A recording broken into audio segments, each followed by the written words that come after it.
News, the headlines this week. Asawa ni Nene Tamayo na si Anthony Flamio may nauna ng pinakasalan. Laman ng mga blind item hanggang matukoy raw based from the given clues. PBB Season 1 big winner Nene Tamayo's husband is said to be facing a possible court case dahil may iba na raw siyang pinakasalan bago si Nene. It has been almost 2 years since Nene and Anthony got married through a civil ceremony. Pero ayon sa mga balita, nakatanggap raw sina Nene at Anthony ng warrant tungkol sa pagkakaroon daw ng earlier marriage ni Anthony. Naggaling daw sa di umanong una niyang asawa. At present, reports say that Nene is consulting a lawyer for their next steps with regard to the possible court case. As of press time, Nene is keeping mum regarding the issue. R&B artist Neo invades the Philippines with the hits So Sick, Sexy Love, and his latest hit and collaboration with Rihanna, I Hate That I Love You. International R&B singer-composer Neo conquers the Philippine concert scene with Neo Live in Manila World Tour on February 29 and March 1. Neo arrived last Thursday morning and he eagerly faced the press last Thursday at the EDSA Shangri-La Hotel, where he expressed his enthusiasm to share his music with his Filipino fans. And last night, naganap ang isang super happening party sa Ascend.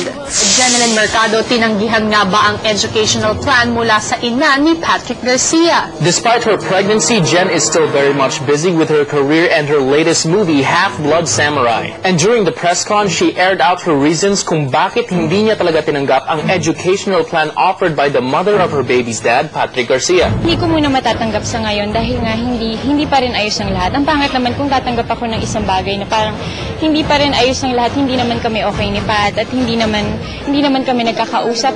Tapos na po, I think it's too late. Hello everyone! Hello Eri! Hello! Good evening at maraming salamat sa overwhelming response niya sa aming new look, new segments, and our hot stories. Yes, and tonight we will give you a power-packed 30 minutes ng intriga dito lang sa Cinema News Alert Weekend Edition. And for our first story, after Gretchen Barreto and Nadia Montenegro exchanged explosive statements against each other, parang kabaliktaran na yata ang senaryo ngayon. Pagkatapos magharap ng dalawa, and they both decided na wag na munang magsalita tungkol sa patuloy na alitan nilang dalawa.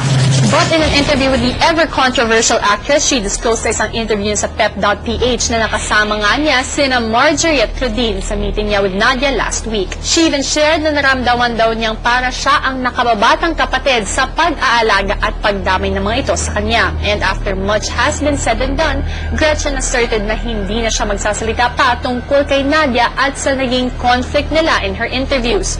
When Nadia issued a public apology through The Buzz para humingi ng dispensa sa kaibigan, Christy Fermin's column revealed na may kwento rin daw sa likod ng public apology na ito dahil dumaan raw ito sa ilang revisions para pumasa kay Gretchen. Ayon raw kasi kay Gretchen, naging matindi raw ang mga mapanirang pahayag ni Nadia laban sa kanya at labis raw siyang nasaktan at naapektuhan kaya hindi raw nararapat ang unang ginong statement ni Nadia.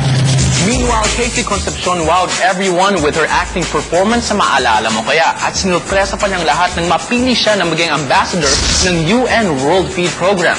Pero ang confirmation na hinihingi pa ng lahat kung ano nga ba ang real status ng personal life niya.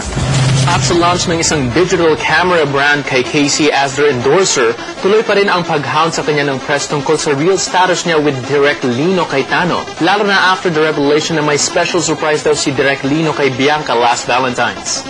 Alam ba ni Bianca na may text akong nakuha pa ba? Hindi. Mabait naman si Lino. So I'm sure, mabait siya sa mga loved ones niya. Pati ang rumored special friendship niya with actor Richard Gutierrez, binabantayan rin ng press at ng publiko with both of them said to be single and very much available. We're friends. We text each other from time to time, like any normal friends would. And in fairness, ng Valentine's, favorite flowers ko yung pinadala niya. Pero, it was with Richard kasi, magkakilala na yung families namin dati pa. Up next, ang pagbabalik ng Diamond Star to Primetime TV. And take a peek at the steamy music video of Gretchen Barreto. That and more when Cinema News Alert Weekend Edition.